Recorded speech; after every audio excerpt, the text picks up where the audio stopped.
하나님 감사합니다. 저희들의 연약함을 아버지께서 나무라지 않으시고 이 자리에 불러주셨사오니 오늘도 말씀으로 저희를 채우시고 그리스도의 장성한 분량까지 자라나가도록 도와주시옵소서. 예수님 이름으로 기도드리옵나이다. 아멘. 자, 오늘 본문은 여러분께서 기독교가 무엇인가? 나는 왜 예수를 믿어야 되는가? 또 예수 그리스도를 믿는 사람으로서의 정체성, 이런 것들이 어느 정도 기초가 잡힐 수 있는 그런 내용입니다. 본문 히브리서 10장 5절부터 7절까지인데 1절부터 7절까지 한번 같이 읽겠습니다. 자, 같이 읽어봅시다. 시작. 율법은 장차 올 좋은 일의 그림자일 뿐이요 참 형상이 아니므로 해마다 늘 드리는 같은 제사로는 나오는 자들을 언제나 온전하게 할 수 없느니라. 그렇지 아니하면 섬기는 자들이 단번에 정결하게 되어 다시 죄를 깨닫는 일이 없으리니 어찌 제사 드리는 일을 그치지 아니하였으리요. 그러나 이 제사들에는 해마다 죄를 기억하게 하는 것이 있나니 이는 황소야 염소의 피가 능히 죄를 없이 하지 못함이라. 그러므로 주께서 세상에 임하실 때에 이르시되 하나님이 제사와 예물을 원하지 아니하시고 오직 나를 위하여 한 몸을 예비하셨도다. 번제와 속죄제는 기뻐하지 아니하시나니 이에 내가 말하기를 하나님이여 보시옵소서. 두루마리 책에 나를 가리켜 기록된 것과 같이 하나님의 뜻을 행하러 왔나이다 하셨느니라. 아멘.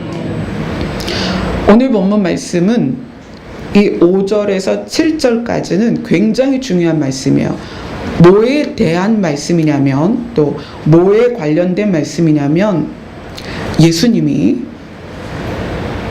하나님의 명령과 그 순종의 결과로 이 땅에 오셨을 때 최종적으로, 그러니까 이 땅에 오시기로 결정하시고 이 땅에 오셨을 때 하나님과 대화한 부분이에요.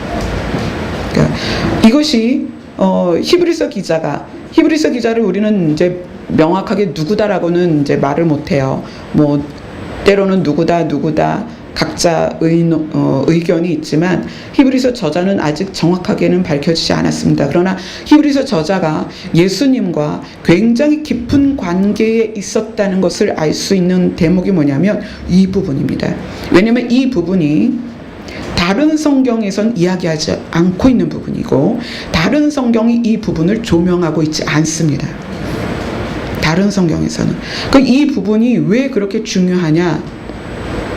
예수님께서 영으로서 하나님과, 그러니까 신으로서 하나님과 대화한 부분이에요. 육신으로 오셔서 육신에 계신 육신의 하나님으로서가 아니라 영으로서 하나님과 동등됨으로써 하나님의 보좌에 있던 하나님으로서의 예수님, 그 예수님이 이 땅에 오시면서 하나님과 대화한 부분입니다. 자, 5절을 이렇게 제가 읽어드릴게요. 그러므로 제사로는 죄를 능히 없이 하지 못함으로 예수님께서 세상에 임하실 때에 이렇게 말씀을 하셨습니다. 누구랑 대화를 했냐면 하나님께 대화한 내용이에요. 하나님이 제사와 예물을 원하지 아니하셨고 오직 나를 위하여 한 몸을 예비하셨습니다. 번제와 속죄제는 기뻐하지 아니하셨으니 이제 내가 아버지 하나님께 말하기를 하나님 보시옵소서. 두루마리 책에, 이때 두루마리 책은 구약 성경이죠. 그죠?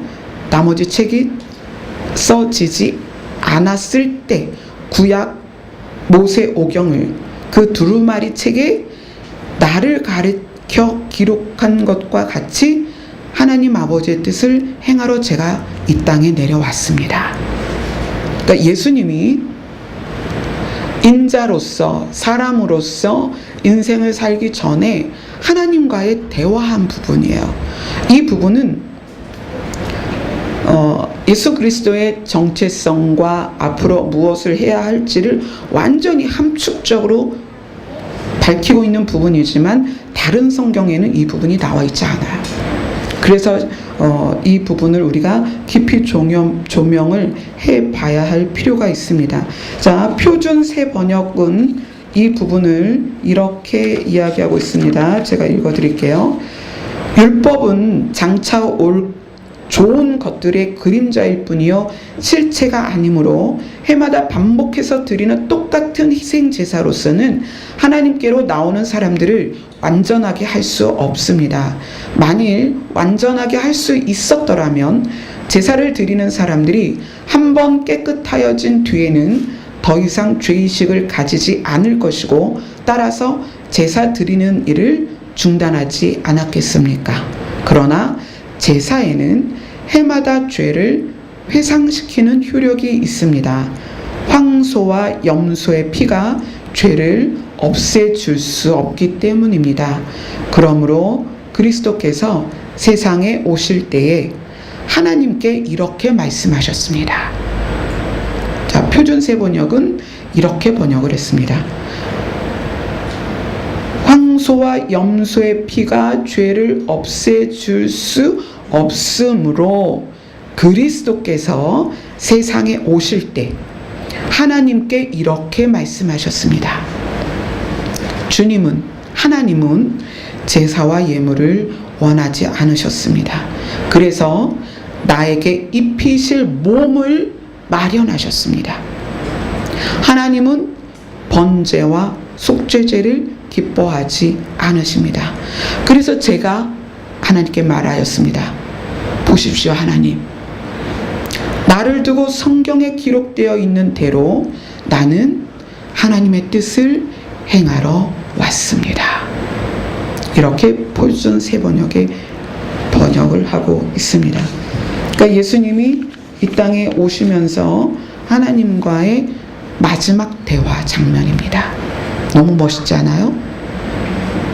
그리스도께서 이 땅에 임하실 때 하나님과 이런 대화를 하셨다는 거예요.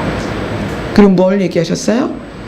나를 위하여 한 몸을 예비하셨다. 이렇게 이야기를 하고 있습니다. 한 몸이 뭐예요? 육신, 그죠? 육신을 예비하셨다. 예수 그리스도가 왜 육신으로 오셔야 하는지 이 부분이 이제 오늘 말씀의 핵심이겠죠. 예수님은 자기 자신을 인자라는 표현을 참 많이 하셨습니다. 굉장히 많이 하셨어요. 얼만큼 많이 하셨냐면 마태복음에 28장까지 있습니다. 그런데 예수님이 인자라는 표현을 몇 번 하셨냐면 30번을 하셨어요. 마태복음이 장수가 28장인데 예수님 자기 자신을 30번이나 인자라고 말씀하셨다는 것은 매 장마다 예수님은 자기를 인자라고 말씀하시는 거예요. 인자가 뭐예요? 사람의 아들. 나는 사람의 아들이야. 결국 나는 사람이야. 자, 하나님이신 예수님이 만나는 그 사람들에게 뭘 어필하셨냐면 나는 사람이야. 나는 사람의 아들이야. 나는 인자야. 이것을 계속 말씀하셨다는 거예요. 끊임없이. 그 신약 성경은 많은 부분에서 예수님 자기 자신을 인자라고 표현되어 있는 부분들을 인자로 그렇게 번역을 해 놓았습니다. 예수님이 사람의 아들인 것이 왜 중요한가? 자, 빌립보서를 한번 봅시다.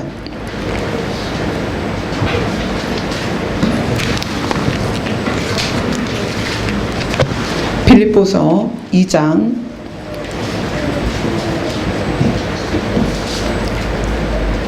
6절로 8절까지입니다.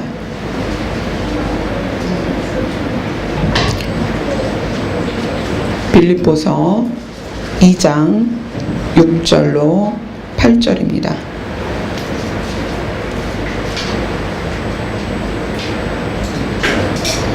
우리 권사님까지 찾으셨으면 다 찾으신 거예요. 네. 자, 같이 읽읍시다. 6절부터 8절입니다. 시작. 그는 근본 하나님의 본체시나 하나님과 동등됨을 취할 것으로 여기지 아니하시고 오히려 자기를 비워 종의 형체를 가지사 사람들과 같이 되셨고 사람의 모양으로 나타나사 자기를 낮추시고 죽기까지 복종하셨으니 곧 십자가에 죽으심이라. 원래는 하나님인데 하나님과 똑같이 계속 거기에 계신 게 아니고 종의 형체, 그것을 8절에 뭐라고 얘기했어요? 종의 형체가 8절엔 뭐라고 나와 있죠? 사람의 모양, 그죠? 사람의 모양으로 나타나셨다. 자기를 낮추시고 죽기까지 복종하셨는데 그게 뭐냐면 십자가의 죽음이다.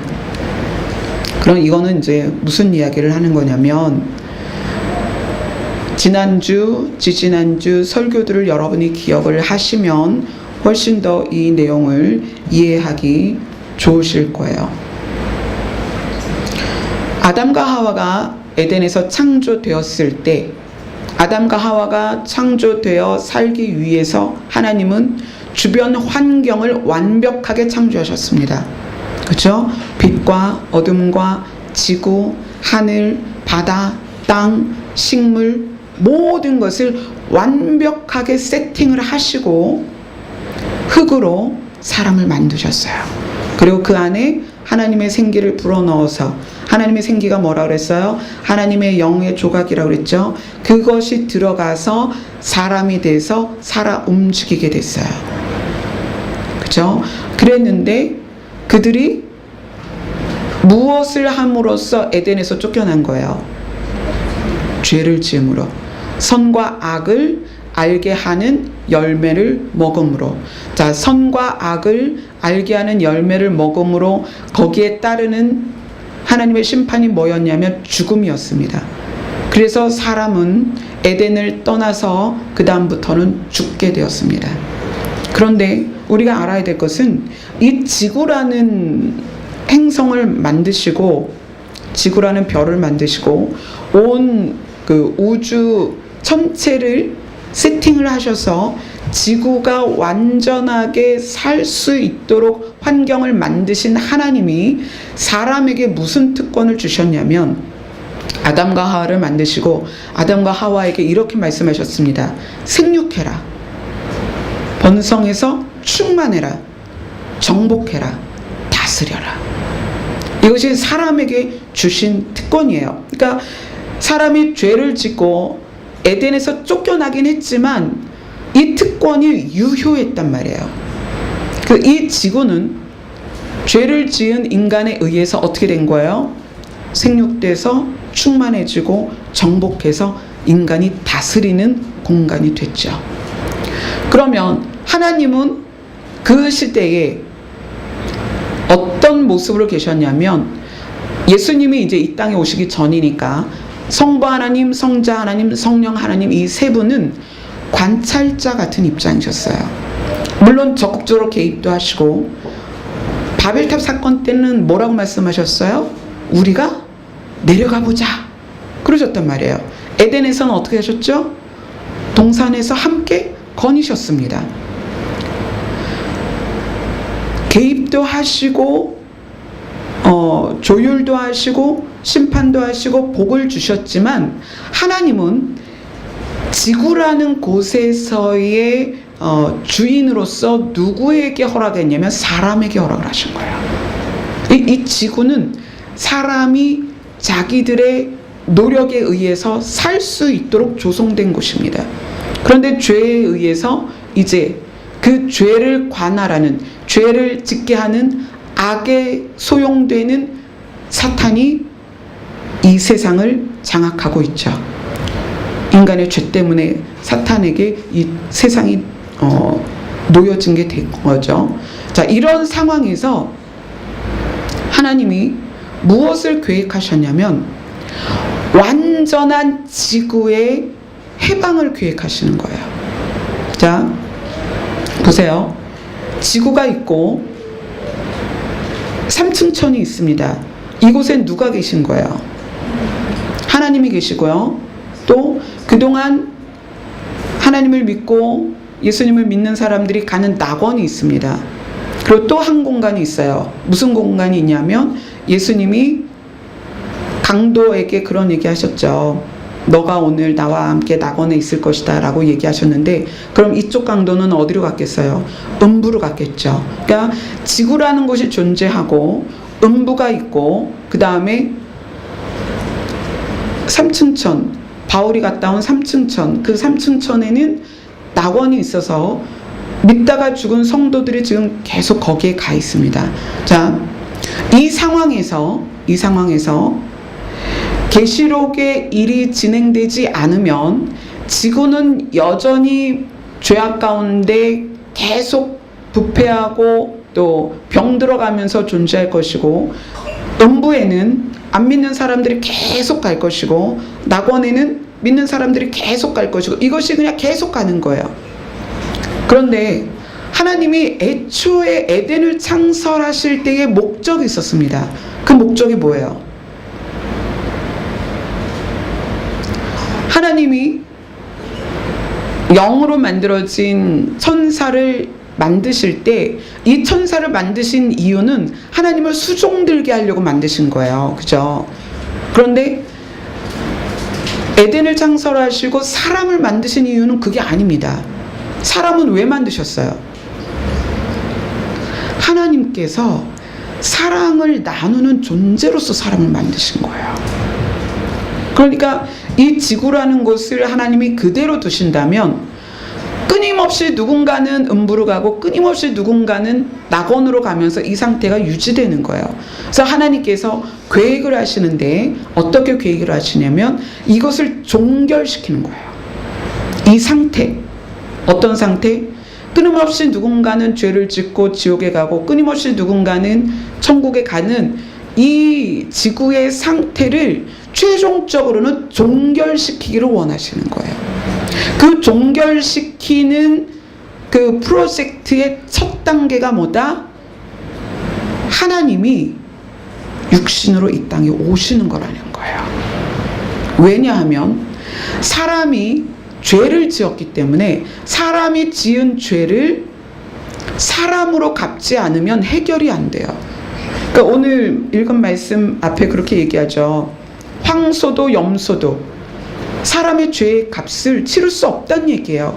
그러니까 매년 그 제사만 그냥 계속 하는 거예요. 그 죄의 문제가 해결이 안 되면 하나님께서 이 지구상에서 일어나는 이 모든 문제를 종결시킬 수가 없어요. 그러니까 가장 먼저 해결해야 될 것은 죄의 문제다. 근데 그 죄의 문제는 같은 값으로 해결을 해야만 하는 거예요. 1,000원을 빌렸으면 1,000원을 갚아야 되는 거고요. 100만 원을 빌렸으면 100만 원을 갚아야 되는 거예요. 그럼 사람이 죄로 사망이 들어왔다면 사람으로 그 죄값을 치러야 되는 거예요. 그런데 그 죄값을 치러야 되는 사람으로서 누가 자격이 있냐는 거예요. 다 죄인인데 그걸 치를 사람이 없는 거야. 자격이 없는 거예요. 그래서 이 인류에 죄 없는 사람의 씨가 아닌 죄 없는 사람이 하나가 필요했던 거죠. 그래서 하나님이 오늘 본문에 한 몸을 예비하시고 예수님께 그 일을 하라고 이야기를 하신 거예요. 제가 금식 전에 기도하는 가운데 이제 그런 말씀을 주셨어요. 하나님께서 내가 모든 것을 내 아들에게 위임했다. 위임, 그렇게 단어를 쓰셨어요. 하나님께서 모든 것을 내 아들에게 위임했다. 제가 금요일 날도 말씀드렸지만 제가 목사님 돌아가시고 장례 치르고 친정 가서 쓰러져서 잠이 들고 아침에 딱 깨어났을 때 하나님께서 저한테 그렇게 말씀하셨어요. 이제 나를 아빠라고 불러라. 내가 너를 도울 것이다. 내가 너를 인도할 것이다. 그러면서 그날 가르쳐 주신 게 목회에 대한 거였습니다. 너는 내가 시키는 걸 해라. 뭐를? 성도가 하나님을 바라보도록, 목자는 하나님이고 성도는 양이고 목회자는 뭐다? 양이 목자를 따라가도록 몰아가는 목장견이다. 너는 그것만 해라. 네가 성도를 이끌어가는 것도 아니고 네가 성도를 돕는 것도 아니고 네가 목자도 아니다. 목자는 하나님이다. 너는 그냥 성도들을 하나님이 계신 곳으로 가도록 몰아가기만 하면 된다. 그러시면서 아빠라고 불러라. 그런데 그날부터 그렇잖아요. 남편 그렇게 하나님께서 데려가실 거라고는 상상을 못했는데 그렇게 되고 아이는 아프고 교회는 성도는 있는데 제가 그랬잖아요. 목회를 하려고 신학한 게 아니었기 때문에 정말 그 주일부터 설교를 하기 시작하는데 늘 곤고하고 힘들고 외롭고 약했어요. 그게 이제 이 금식 기간 동안에 정말 나약한 밑바닥까지 내려가도록 그렇게 하시더라고요. 그런데 하나님께서 저에게 말씀하시는 거는 내가 모든 것을 내 아들에게 위임했다. 이제 너는 아빠의 옷자락을 잡는 자리에서 이제 곧 오게 될 내 아들의 신부의 자리에 서라. 이렇게 말씀을 하셨어요. 사실 전 계속 그랬거든요. 지난주 한 주간 제가 교회를 안 왔습니다. 금요 기도회 전까지 교회를 안 왔어요. 사람들하고도 거의 연락을 안 했습니다. 이제 꼭 상담을 해야 되는 분하고만 통화를 했는데 아주 사람들도 보기 힘들 정도로 제가 굉장히 깊은 침체 가운데, 어려움 가운데, 낙심 가운데 빠져 있었습니다. 그런데 하나님께서 주시는 말씀은 이제 내 아들이 곧 올 것이다. 너는 이제 내 아들 옆에 서라. 아빠의 옷자락을 잡는 딸이 아니라 이제는 내 아들의 신부로 서라. 강하고 담대하게 서라. 내가 도울 것이다. 그리고 말씀하시는 게 다시 그 말씀입니다. 내가 내 아들에게 모든 것을 위임했다. 근데 그 위임이라는 단어를 왜 위임이라는 단어를 쓰셨을까? 근데 그 위임이라는 단어를 쓰신 이유가 있더라고요. 왜 이 위임이라는 단어를 쓰셨냐면 위임은 맡기는 분과 맡기는 사람과 그 일을 맡는 사람이 쌍방간에 동의가 있어야 돼요. 그러니까 내가 이 사람에게 이제 위임이라는 단어는 내 책임을 누군가에게 주는 거거든요. 내 책임 또는 내 재산, 내 권위, 내 권력을 주는 거예요. 근데 나는 줄 수 있지만 이 사람이 그걸 받기 싫을 수 있잖아요. 그죠? 근데 그 위임이라는 것은 내가 주었을 때 저 사람이 받는 걸 동의했을 때 위임이란 단어를 쓸 수 있는 거예요. 그래서 하나님께서 나의 모든 것을 내 아들에게 위임했다. 내 아들이 곧 올 것이다. 너는 내 아들의 신부로 서라. 이렇게 말씀하시는데 그 위임이라는 단어 안에 어떤 의미가 있냐면 예수 그리스도께서 하나님으로 계시면서 하나님이 계획하신 이 인류를 끝마치는 그 종결의 프로젝트를 감당하겠다라는 순종의 동의가 있었다는 거예요. 그래서 하나님께서 위임이라는 단어를 쓰신 것입니다. 그리고 예수님이 그 프로젝트의 첫 단계로 어떻게 오신 거예요? 사람의 몸으로 오셨다는 거예요. 이 땅에. 자, 천사들이 지금껏 2번을 엄청나게 놀랬습니다. 사탄도 엄청나게 놀랬죠. 완전 빅 이벤트예요. 뭐냐면 천사들이 정말 아름다운 모습으로 하나님을 수종들기 위해서 만들어져서 그렇게 아름다운 모습으로 있었는데 하나님이 어느 날 딱 나타나시더니 내가 좀 뭔가를 해야 되겠어. 그러더니 소매를 걷고 이거는 이제 제가 그냥 꾸며낸 거죠. 소매를 걷고 뭔가를 뚝딱뚝딱 하시더니 막 우주가 생기고 그 우주 안에 별들이 생기고 지구가 생기고 그 안에 뭔가가 생명이 생기기 시작하면서 꾸물꾸물거리면서 거기에 결국엔 사람의 하나님의 영을 넣어버리시는 거예요. 천사는 그때 너무 놀랐습니다. 저게 뭐야 도대체? 저게 뭐야? 근데 하나님과 천사의 수직적인 관계에 익숙해 있던 천사로서는 하나님께서 수평적인 관계에서 사랑을 주는 그 존재들에서 놀랄 수밖에 없었던 거예요. 그래서 제가 말씀드렸잖아요. 사탄이 왜 길을 쓰고 그 첫 번째 사람을 죄를 짓게 했는가? 왜 죽게 했는가? 사탄 입장에서는 상상도 할 수 없었던 일이거든요.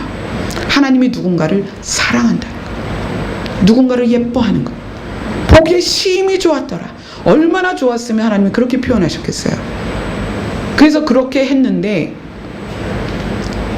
그래서 사탄의 계획대로 많은 사람들이 음부로 가고 있잖아요. 그런데 어느 날 또 천국에서 하나님의 보좌에서 무슨 일이 있는 거예요. 그러더니 보니까 어떻게 된 거예요? 신이신 하나님이 사람의 몸으로 아예 와버린 거예요. 에덴과 하와 때는 하나님의 영에 그냥 조각, 숨조각, 생기를 넣어주는 거였는데, 이번에는 하나님이 사람의 몸으로 그냥 직접 들어와 버린 거예요. 이때는 정말 천사들도 사탄도 기절하는 거죠. 이게 도대체 무슨 일이야? 그래서 어떻게 했어요? 모세가 이스라엘 백성을 이끌어낼 존재로 태어나는 것을 막기 위해서 애기들은 다 죽여라 라고 그렇게 애굽에서 일을 사탄이 꾸몄잖아요. 마찬가지예요. 예수님이 태어났을 때도 그 일이 동일하게 일어났습니다. 동방박사가 왕이 태어났다고 거기를 찾아오니까 그럴 수가 있어. 나 말고 왕이 또 있단 말이야. 3살 이하는 다 죽여. 이렇게 된 거예요. 그래서 예수님도 그 자리를 피하셨습니다. 엄마 아빠가 데리고 피하셨죠. 사탄은 그때부터 어찌하든지 예수님을 죽이기를 작정한 거예요. 왜냐하면 육에 있는 동안에, 성경에 그렇게 얘기해요. 육을 죽일 수 있는 자를 두려워하지 말고 능히 너희의 영혼을 지옥으로 던질 수 있는 하나님을 두려워하라는 성경 말씀이 있습니다. 그러니까 사탄이 어떻게 하든지 예수를 죽이려고 하는 거예요. 끊임없이 쫓아다니는 거죠. 몸으로 육신으로 와 있으니까 내가 죽이면 끝날 거야. 그래서 어떻게 됐어요? 실제로 예수님의 제자 중에 하나를 생각을 넣어서 예수님을 팔게 해서 십자가의 고난에 십자가에 못 박는 것까지 성공을 했단 말이에요. 사탄이 얼마나 좋았겠어요. 야, 승리했다. 내가 죽였어. 예수를 죽였어. 그런데 예수님이 3일 만에 부활하신 거죠. 살아나셨단 말이에요. 그리고 철장 권세를 가지시고 이제 사망 권세까지 내가 소유했다. 선포를 하십니다. 그래서 3일간 죽으셨을 때에 그 영이 옥에 가서 옥에 있는 영들에게 선포를 하십니다. 그 옥에 있는 영들은 다른 성경에 보면 범죄한 천사들을 하나님이 옥에다 가둬놨다 이렇게 얘기를 해요. 또 다른 학자들은 죽어서 지금 음부에 가 있는 영들이다. 근데 예수님이 거기에 가서 복음을 전했다라고 이야기를 하는데, 복음을 전해서 옥에 있는 사람들을 꺼내주는 살려주는 그 구원의 의미가 아니라, 그 옥에 가서 복음을 전하신 건 뭐냐면, 봐라, 내가 음부의 권세를 이겼다. 사망 권세를 내가 이겼다. 내가 승리했다. 이제 사망도 내 것이다. 사망도 이제 내 능력 아래에 있다. 이것을 선포하러 가신 거예요. 그리고 예수님이 부활하셨죠. 천사도 사탄도 상상할 수 없는 일이 일어난 것입니다. 자, 그 일을 위해서 예수님이 사람으로 오셨고 사람인 것이 굉장히 중요한 거예요. 근데 이 중요한 것을 바울이 기가 막히게 표현을 합니다. 자, 어디를 보시냐면 에베소서를 보세요.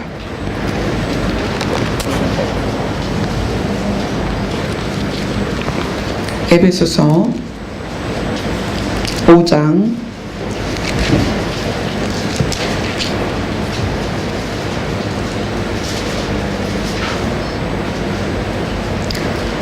22절부터 33절까지입니다. 에베소 교인들에게 아내와 남편에 대해서, 자녀와 부모에 대해서, 종과 상전에 대해서 에베소서 5장, 6장을 걸쳐서 설명을 하는 부분이에요. 에베소서 5장 22절부터 33절까지 같이 읽습니다. 시작.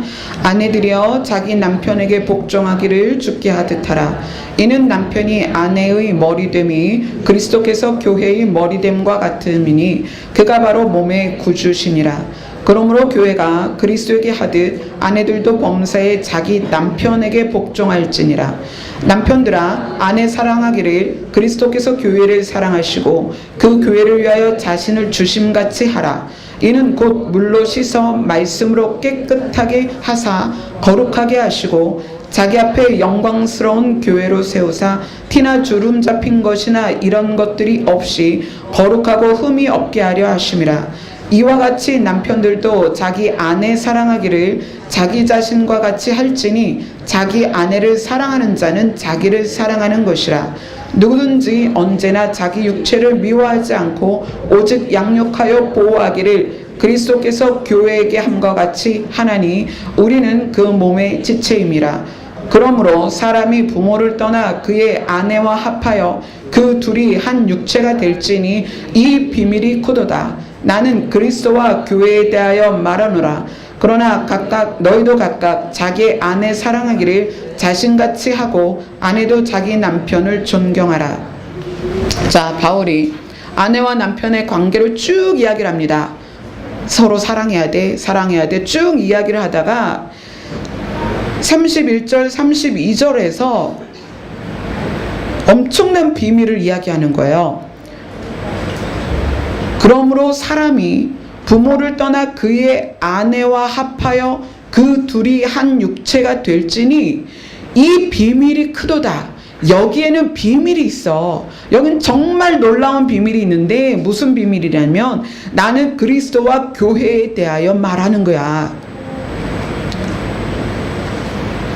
부모를 떠나서 한 사람이 부모를 떠나서 그의 아내와 합하여 한 육체가 되는데 그것이 이제 우리 모두에게 적용되는 이야기죠. 그런데 이것의 비밀이 뭐냐면 그 안에 그리스도와 교회에 대하여 포함되어 있는 비밀이 있다는 거예요. 즉 뭐냐면 예수님이 왜 인자로서 사셔야 했고 인자로 오실 수밖에 없냐면 사람을 아내로 맡기 위하여 사람일 수밖에 없다는 거예요. 인류를 이제 종결시키고 새로운 보금자리에서 부모를 떠나 하나님을 떠나서 우리와 이제 함께 살 작정이신 거예요. 예수님이 하나님이신 예수님이 우리와 함께 살 작정이에요. 예전에는 에덴의 사람을 만드시고 아담과 하와를 만드시고 하나님은 그냥 이렇게 거니시면서 그들을 보는 거로 만족하셨어요. 그런데 보는 거로 만족하는 그 동안에 어떻게 되냐면 죄를 짓고 사망에 이른 거예요. 그러니까 하나님 입장에서는 안 되겠다. 보는 것이 아니라 교감하고 관찰하는 그런 관계가 아니라 이제 내가 저들과 하나 되어서 다시는 저들을 잃지 않겠다. 죄로서 저들을 잃지 않겠다라는 것이 하나님의 프로젝트입니다. 그런데 그 방법이 뭐냐면 우선은 죄의 문제를 해결해야 되는 거예요. 우선은 첫째는 죄의 문제를 해결해야 되는 거고 두 번째는 뭐냐면 사람과 살려면 사람이 돼야 되는 거예요. 그렇잖아요. 함께 살아야 되는데 한쪽은 사람이고 하나는 신이야. 어떻게 같이 살아요? 종류가 다른데. 그렇잖아요. 그러니까 하나님 입장에서 내가 만들어 놓은 저 아름다운 사랑스러운 저 사람들과 내가 함께 살아야지. 근데 함께 살기 위해서는 내가 사람이어야 그들과 함께 산단 말이에요. 그래서 첫째는 죄의 문제를 해결하기 위하여 사람으로 오셨고 두 번째는 그들과 영원히 함께 살기 위하여 사람으로 오신 거예요. 그래서 예수님이 끊임없이 내가 하나님이지만 나는 사람이다. 나는 인자다. 나는 사람의 아들이다. 왜냐하면 너희들과 이제 결혼할 상대야. 그것을 바울이 알았습니다. 그 비밀을 알았어요. 그래서 아내와 남편에 대해서 설명하고 6장에서는 자녀와 부모에 대해서 설명하고 그 다음에 종과 상전에 대해서 설명하면서 그 안에 이 비밀이 크도다. 아내와 남편에 대한 이야기를 하면서 부모를 떠나서 한 남자가 아내와 한 몸을 이루는 것에 대해서 그리스도와 교회에 대한 이야기라고 이야기를 하는 거예요. 제가 금요일날 말씀드렸죠? 하나님의 때가 찬 경륜, 그것이 무엇이다? 예수 그리스도를 통하여 하늘의 것과 땅의 것이 통일되는 것이다. 자, 그것은 뭐냐면 지구가 만들어졌을 땐 음부, 타락한 천사들을 가두어 놓았던 음부와 하나님의 보좌가 있었던 3층천 낙원이 있었습니다. 그런데 예수님으로 인하여 하늘의 것과 땅의 것이 통일되는 날이 온다는 거예요. 어떻게? 음부는 불못으로 들어가서 불못에서 영원히 불을 타는 것이고요. 하나님의 보좌와 낙원이 어디로 오는 거예요? 땅으로 내려오는 거예요. 때가 찬 경륜이 그것입니다.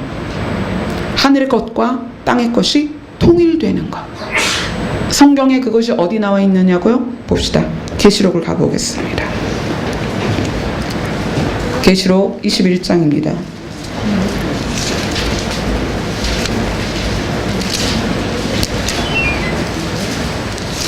계시록 21장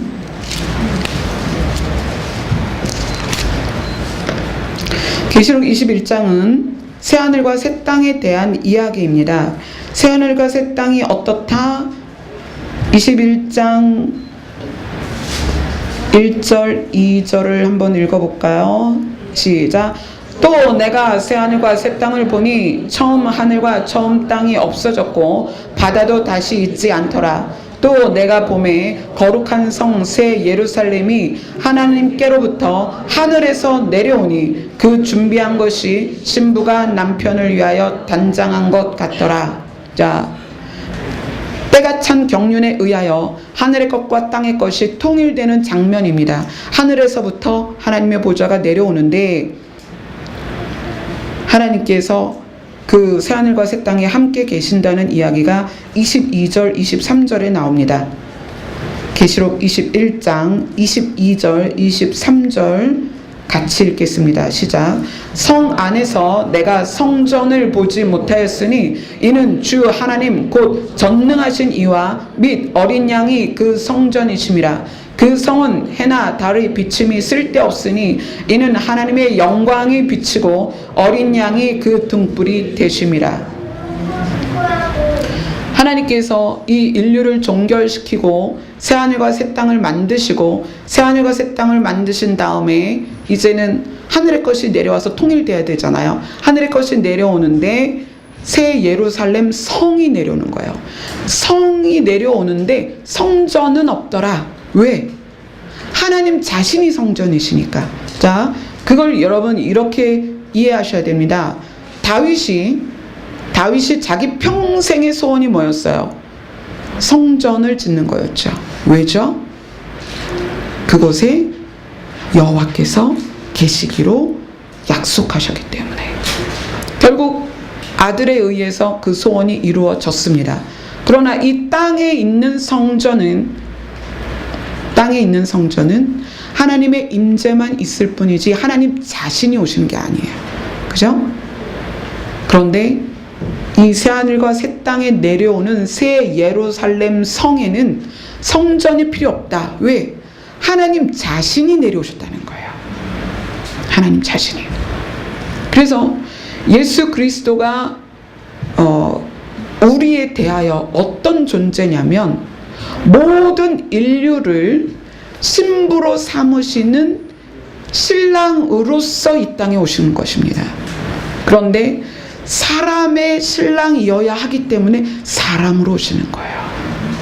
그래서 예수님이 계속 자기 자신에 대해서 인자다, 나는 인자다, 나는 사람이다, 사람의 아들이다라고 거듭 말씀하신 거예요.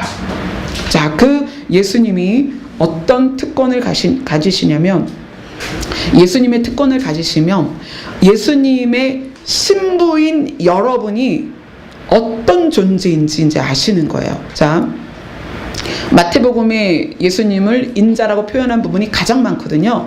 마태복음 28장이 마지막 장이에요. 마지막 장을 한번 가보세요. 마태복음 28장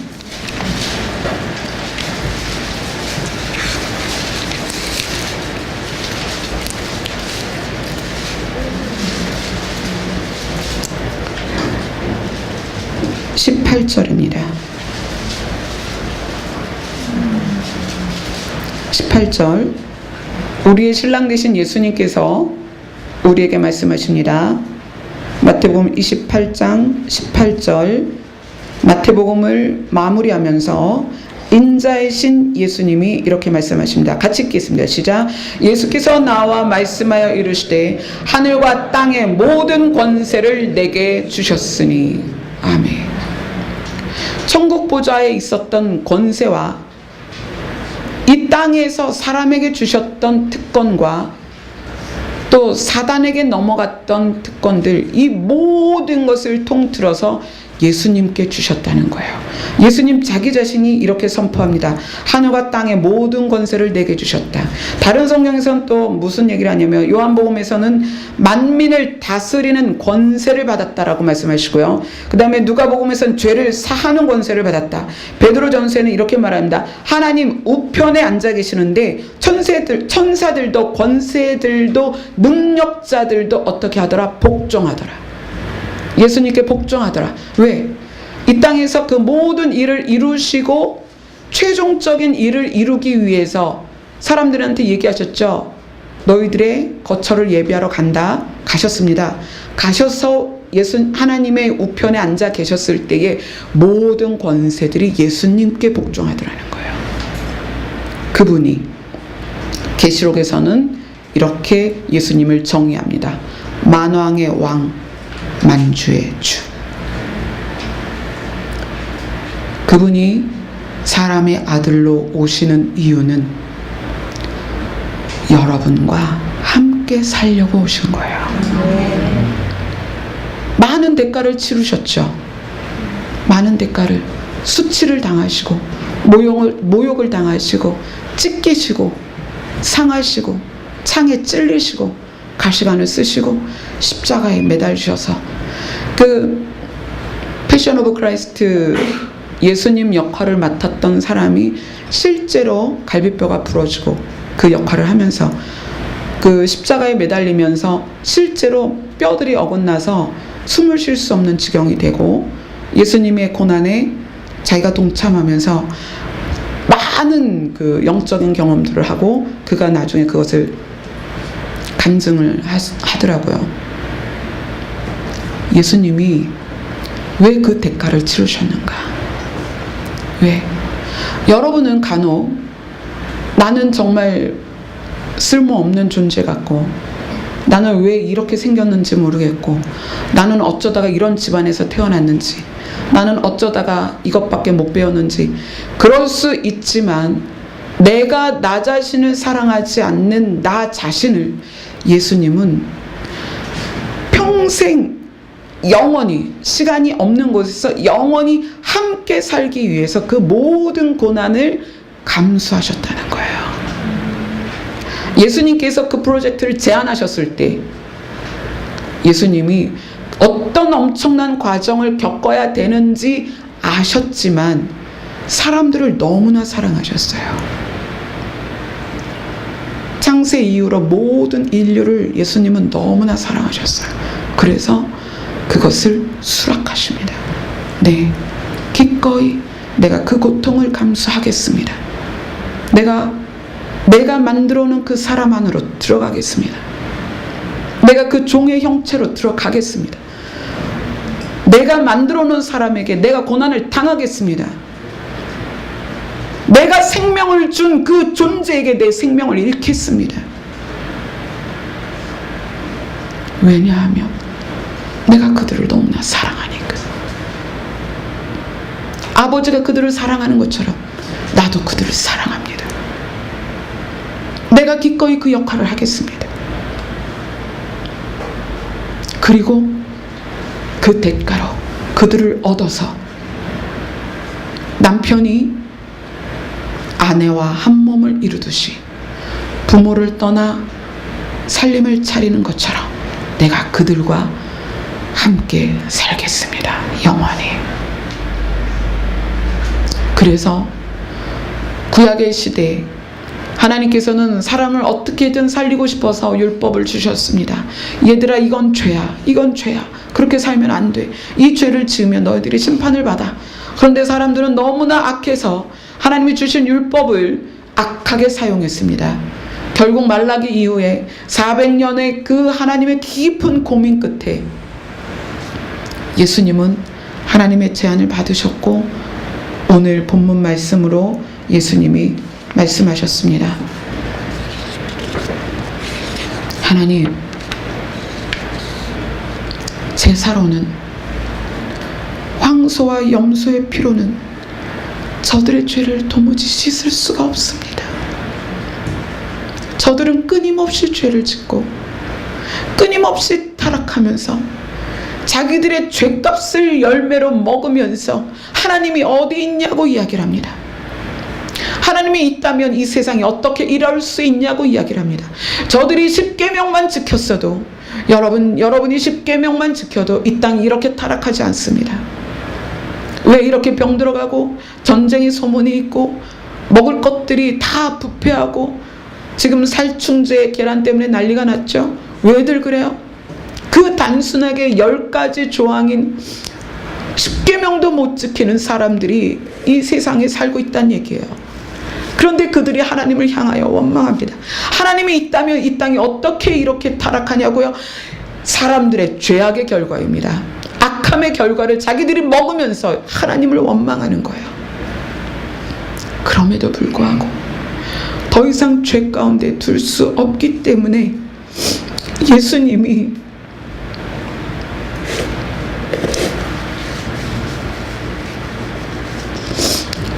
세상에 오실 때 하나님께 이렇게 말씀을 드리는 거예요. 하나님은 제사와 예물을 원하지 않으십니다. 왜냐하면 그것으로 그들의 죄를 사할 수 없기 때문입니다. 그래서 하나님이 나에게 입히실 몸을 마련하셨습니다. 하나님은 번제와 속죄제를 기뻐하지 않으셨습니다. 보세요, 하나님, 나를 두고 성경에 기록되어 있는 대로 나는 아버지 하나님의 뜻을 이루기 위하여 이 땅에 내려왔습니다. 예수님께서, 하나님이신 예수님께서 그 모든 것을 위임받으실 때에 고난을 감당하겠다는 각오를 하셨고, 그래서 메시아의 사역을 감당하게 되셨습니다. 그래서 하나님이 위임이라는 단어를 쓰셨습니다. 누구 때문에요? 바로 나 때문입니다. 바로 연약한 여러분, 정말 죄악된 여러분,